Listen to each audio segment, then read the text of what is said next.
আসসালামু আলাইকুম সুপ্রিয় দর্শক, কেমন আছেন? আশা করি সবাই অনেক ভালো আছেন।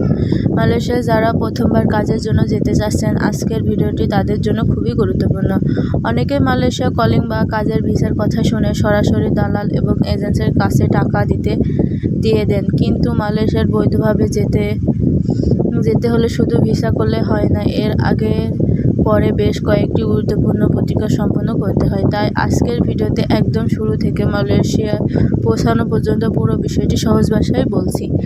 প্রথমে আপনাদের একটি বিষয় নিশ্চিত করতে হবে, আপনি কোন কোম্পানির এবং কোন কাজের জন্য মালয়েশিয়ায় যাচ্ছেন। কোম্পানি নয়, কাজের ধরন, বেতন, কর্মস্থল এবং চাকরির জন্য অন্যান্য শর্ত আগে থেকে জেনে নিতে হবে, কারণ মালয়েশিয়ায় বিদেশি কর্মী নেওয়ার প্রক্রিয়ায় নিয়োগকর্তার ভূমিকা খুবই গুরুত্বপূর্ণ। এরপর মালয়েশিয়ার নিয়োগকর্তার বিদেশি কর্মী নেওয়ার জন্য নির্ধারিত কর্তৃপক্ষের কাছ থেকে কোটা বা অনুমোদিত নিতে হয়। মালয়েশিয়া ইমিগ্রেশন বিভাগের তথ্য অনুযায়ী উৎপাদন, নির্মাণ, কৃষি, প্ল্যানেটেশন এবং সার্ভিস সহ অনুমোদিত খাতে বিদেশি কর্মী নেওয়ার ব্যবস্থা রয়েছে এবং নিয়োগকর্তার আবেদন কোটা অনুমোদনের অধীন বাংলাদেশেও অনুমোদিত উৎস দেশগুলোর তালিকা রয়েছে।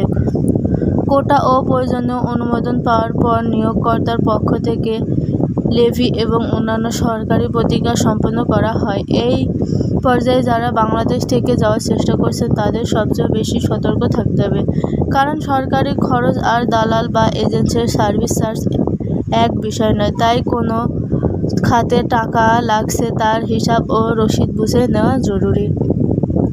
এরপর আসি এর প্রতিক্রিয়া। মালয়েশিয়া কাজের জন্য বিদেশি কর্মী প্রবেশের আগে নিয়োগকর্তার মাধ্যমে ভিটিআর এর আবেদন করা হয়। সরকারি নিয়ম অনুযায়ী ভিটিআর অনুমোদন না হওয়ার পর্যন্ত কর্মীদের নিজ দেশে থাকতে হয় এবং অনুমোদনের পর নির্ধারিত প্রক্রিয়া মালয়েশিয়ায় প্রবেশ করতে হয়। এখন আপনার নিজের কাগজপত্র বিষয়টি আসে। পাসপোর্টের মেয়াদ, নাম, জন্ম তারিখ এবং অন্যান্য তথ্য ঠিক আছে কিনা ভালোভাবে মিলিয়ে দেখতে হবে। পাসপোর্ট ভুল তথ্য থাকলে পরবর্তী ভিসা বা ইমিগ্রেশনের প্রক্রিয়ার সমস্যা হতে পারে, তাই শুরুতে সব কাগজপত্রের তথ্য একরকম রাখা খুবই গুরুত্বপূর্ণ। এরপর আসে মেডিকেল পরীক্ষা। মালয়েশিয়া বিদেশি কর্মী প্রক্রিয়া নিজ দেশ থেকে অনুমোদিত ব্যবস্থা পরীক্ষার মাধ্যমে কর্মীর স্বাস্থ্যগত যোগ্যতা যাচাই করা হয়, তাই যে মেডিকেল সেন্টারে পরীক্ষা করতে বলা হয়েছে সেটি অনুমোদিত কিছু না, সেটিও যাচাই করে নেওয়া উচিত। মালয়েশিয়ার ইমিগ্রেশন বিভাগ বিদেশি কর্মীর জন্য নিজের দেশের ব্যবস্থায় পরীক্ষার শর্ত উল্লেখ করেছে। মেডিকেল এবং অন্যান্য প্রয়োজনীয় প্রক্রিয়া সম্পন্ন হওয়ার পর ভিটিআর অনুমোদনের ভিত্তিতে নিজ দেশে থেকে মালয়েশিয়া প্রবেশ ভিসার প্রক্রিয়া সম্পন্ন করতে হয়। অর্থাৎ শুধু কলিং এসেছে বলেই মালয়েশিয়া যাওয়া যায় না, প্রয়োজনীয় অনুমোদিত ভিসার হাতে আসার পরেই ভ্রমণের প্রস্তুতি নেওয়া উচিত। এরপর আসে মালয়েশিয়া যাওয়ার সময় বিদেশে বিমানবন্দরে যাওয়ার আগে নিজের পাসপোর্ট, ভিসা, ভিটিআর এবং অন্যান্য গুরুত্বপূর্ণ কাগজপত্রের কপি নিজের কাছে রাখা জরুরি। মালয়েশিয়া পৌঁছানোর পর নির্ধারিত ইমিগ্রেশন প্রক্রিয়া সম্পন্ন করতে হবে এবং নিয়োগকর্তাকে কর্মীর ক্লিয়ারেন্স ও পরবর্তী প্রক্রিয়ার ব্যবস্থা করতে হয়। মালয়েশিয়া পৌঁছানোর পর আরেকটি গুরুত্বপূর্ণ বিষয় হচ্ছে ফর্মালেন্ট মেডিকেল পরীক্ষা। সরকারি তথ্য অনুযায়ী বিদেশি কর্মীর মালয়েশিয়া প্রবেশ পর নির্ধারিত সময়ের মধ্যে পার্মানেন্ট রেজিস্টার্ড মেডিকেল সেন্টার ব্যবস্থা পরীক্ষা করাবেন। এই পরীক্ষা ফিট হলে পরবর্তী ধাপে ভিসেট পাস দেওয়ার প্রক্রিয়া সম্পন্ন হয়।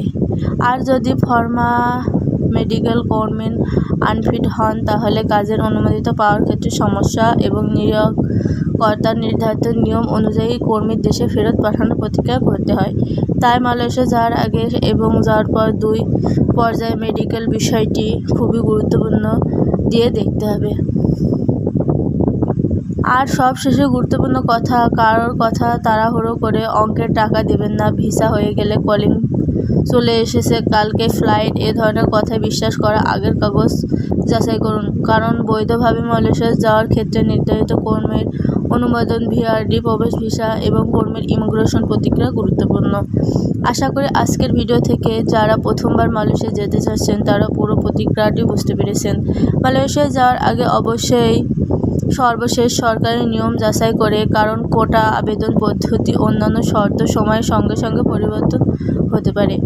ভিডিওটি যদি আপনার উপকার আসে তাহলে আপনার পরিচিত যারা মালয়েশিয়া যেতে চাচ্ছেন তাদের কাছে ভিডিওটি শেয়ার করে দিন।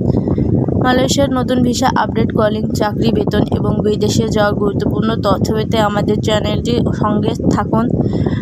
সবাই ভালো থাকবেন, সুস্থ থাকবেন। আল্লাহ হাফেজ।